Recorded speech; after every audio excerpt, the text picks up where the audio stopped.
Born September 7th, 1964, in Cherryfield, Maine, he would score one win in 68 races over 9 years in what's now called the Xfinity Series, as well as run one race in the Craftsman Truck Series. He'd carve his craft in the NASCAR Busch North Series, winning the 2002, 2003, 2004, and 2005 championships. And he was also the Busch Series Rookie of the Year. Andy Santerre joins us. Andy, welcome to the show. How are you? Oh, I'm doing great. Thanks for having me tonight. Thank you for joining us. We connected up in Loudon just a couple of months ago, and it was great to talk with you there, and glad to have you on the show. So let's jump right into things and tell the listeners how you caught the racing bug. Well, I guess I caught it at a pretty young age. I grew up beside an old speedway in Cherryfield, Maine, and my dad owned a tow truck, and we had some junk cars and whatnot, and my dad used to push me around the driveway with old cars. He'd make me steer them and stand in the front seat while he pushed them with the tow truck down to the garage, and my mother and grandmother would be having a fit. But so I learned how to drive at a real young age, and my father had nerves of steel, and nothing really bothered him. So by the time I was 10 or 12, I'd take old cars up to the old abandoned racetrack, I guess you could say. It was a half-a-mile dirt track, and take old cars up there and drive them around. So that's kind of what got me started. And my dad was a racer himself, and people talked about it. I never got to see him. The track closed in 1968, and that was the year I was born. So I never witnessed it, but I heard a lot about it as a teenager growing up and working on cars. Everybody would talk about my dad and how many races he won. So I guess I always had the bug to do it. And then after an illness, when I was 18 years old, I somehow contracted Guillain-Barré syndrome, which is a crippling, paralyzing disease and a virus. And I was in the hospital, and a good friend of mine, David Dow, he brought me a model car. It was the Kenny Schrader's Folgers car. And he had built the model and mounted it on a wooden plaque with some checkered flags. And he said, you got to get your butt out of this bed. And I was in intensive care at that point on a ventilator, and I couldn't really talk to him, but I got the hint. He says, you got to get out of here. We're going racing. So that was kind of the ball that was what I needed to get the ball rolling. And as soon as I got out of the hospital, I was actually in a wheelchair for a few months. And he and I started building a car, and he did most of the work at that point. But we built an old bomber car to take to Speedway 95 in Bangor. And pretty much the rest is history. After that, I caught the bug, and I bought a Super Street car at the end of that year. And I recovered from the Guillain-Barré and started racing in full-time in 1989 at my local, what we call the local track, which was about an hour away from where I grew up, but it was in Bangor, Maine. And I guess was fortunate enough to start out and do pretty well, and kind of got the ball rolling. Hey, Andy, it's Ben here. I was just watching your video of a bad crash you had at Daytona a handful of years ago, about 25 years ago, and you were out for a majority of that season. Now, we see a lot of drivers get injured today, and they take a lot of time off. What was the rehab process like, and was it difficult to get back into the car and maybe not be rusty, for lack of a better term? Yeah, I think the toughest thing was just getting back in. Obviously I broke my leg, and long story short, I ended up in the hospital in Winston-Salem. They took me from Daytona to back home. I lived in North Carolina at the time, and they gave me some options. So they had MRO had a Motor Racing Outreach, had a program, and Kenny Schrader's wife was kind of heading that up at the time, and she ran it by me while I was actually in the infield care center and had a broken leg, and she asked me if I wanted to be the first one to go into this program where they kind of kept an eye on me and sent me to a certain hospital of their choice, and ended up at Winston Baptist Hospital in Winston-Salem, North Carolina, which was close to home, and it worked out great for my wife.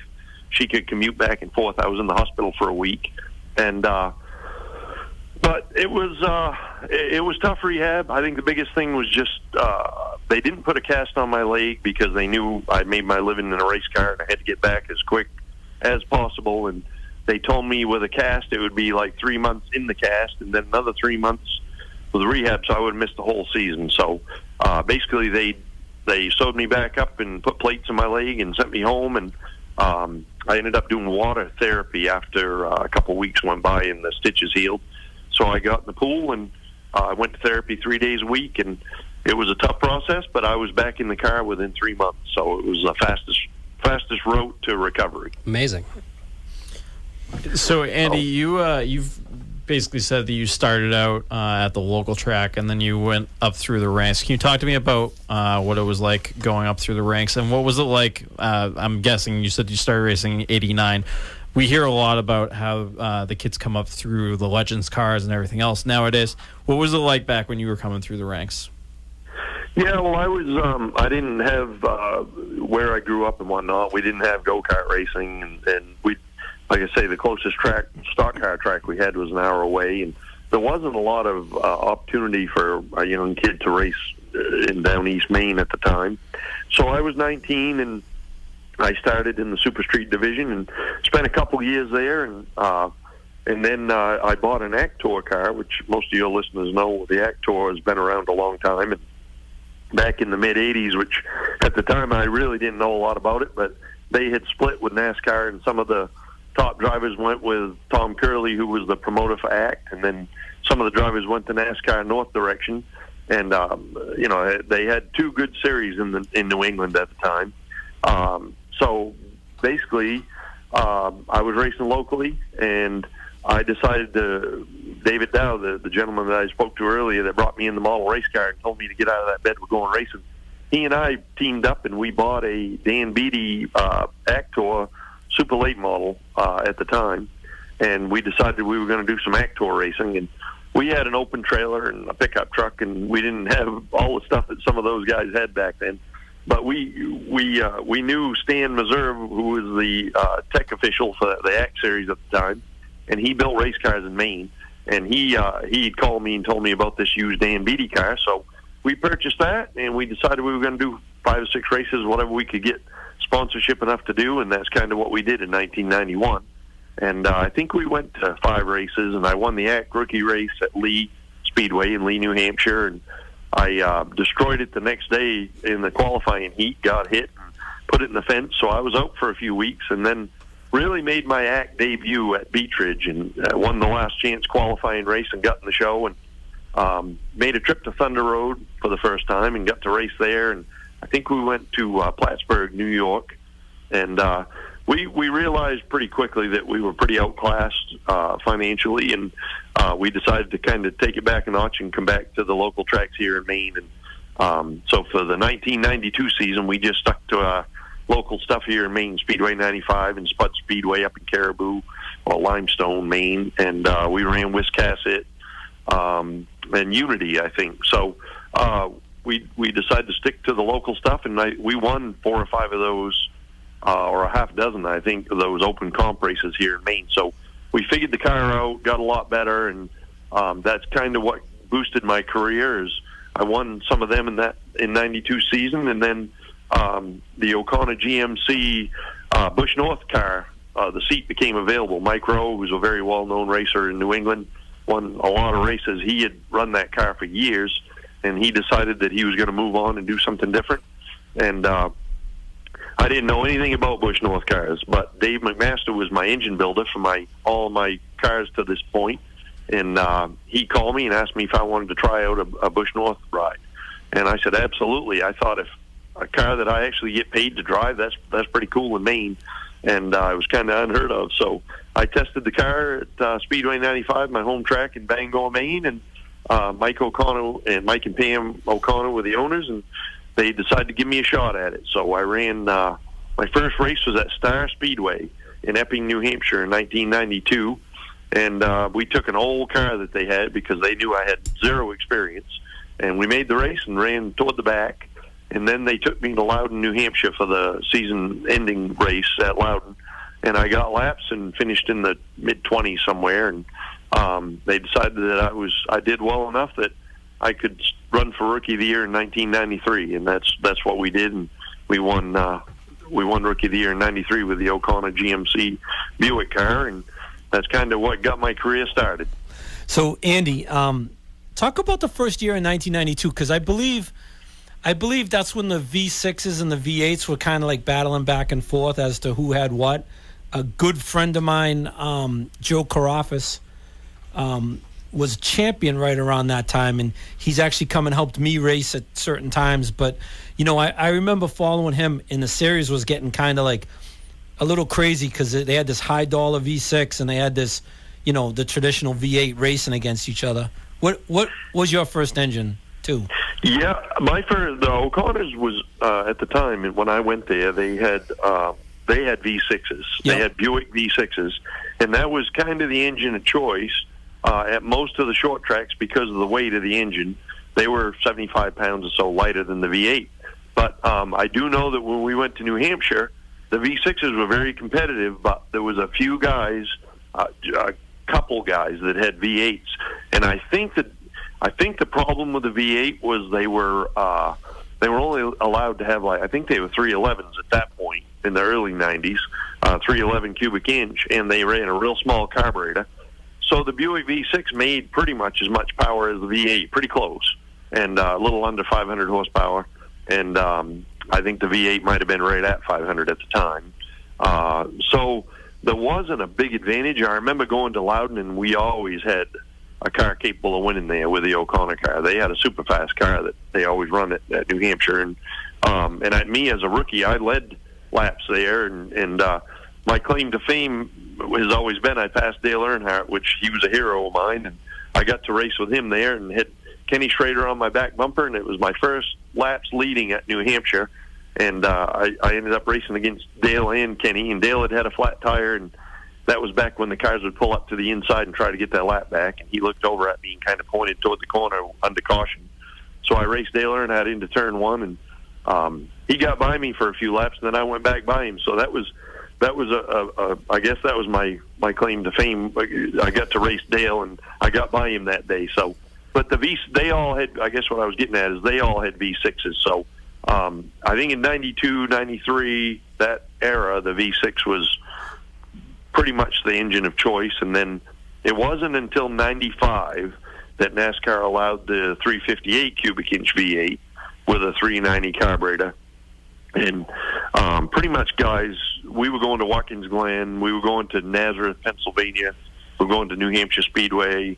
So any of the 1 mile tracks and the road courses, I think pretty much everybody ran the V8.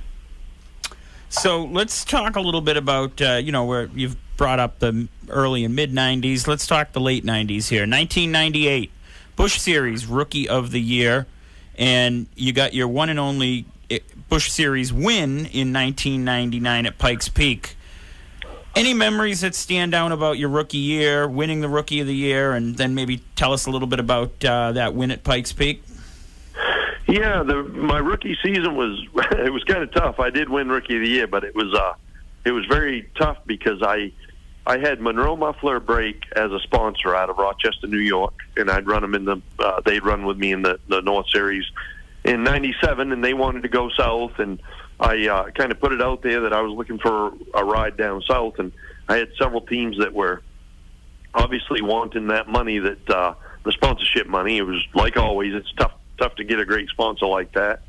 So I went down south in like October, November, searching for a ride, and just several opportunities, but I was trying to make a good decision and get with a great team, and I really couldn't find anybody that I thought I would be comfortable with, and that, we had good money, but we didn't have the money to go to Childress's or Roush or anything like that. So we were looking at teams that, they weren't manufacturer sponsored or whatever. So I ended up going with a couple businessmen from North Carolina that wanted to start a new team, and we couldn't get in our building until the first week in January. So Daytona I think it was like February 7th that year. So we had like 5 weeks to build a team and get to the first race. So starting my rookie year was kind of tough, but we worked hard, and we bought all used equipment to get us there. And we did buy new engines, and we just had some crazy issues the first couple races. I mean, we had some engine failures with brand new stuff and just setbacks. But for the most part, the first 3 or 4 races that year, we come out of the box and qualified well and ran well. and it attracted a little bit of sponsorship, and people took notice that we meant business, and the owners were willing to put some money in. So about mid-season, we started getting some new cars and started building some better cars, and we got our first pole at Richmond, and had a couple real good race cars, and ran up front like at Dover, and so we were turning things around. Basically, at the end of my rookie season, I felt like going into my sophomore year, we were going to be a contender, maybe not for the championship, but for wins and top fives, and that was kind of our goal. And then 1999 came, and I got hurt the first race of the season at Daytona, and put me out for 3 months. So that was another major setback for the whole team, and everything we'd built in '98 it just kind of got set back, and I had to go through rehab and get back in the car, and we did win that race at Pikes Peak, which was huge for us. It was we actually had come to New Hampshire Motor Speedway with a Busch North car to give me some seat time, prepping for my return to the Busch Series, and we won the Busch North race at Loudon, New Hampshire, in I believe it was July that year, June maybe. I think it was June. And then 2 weeks later, we went to Pikes Peak and won the Busch race out there, my only Busch Series win. So things were looking pretty good, and then after that win, the bottom kind of fell out of everything. We went to Darlington and missed the race.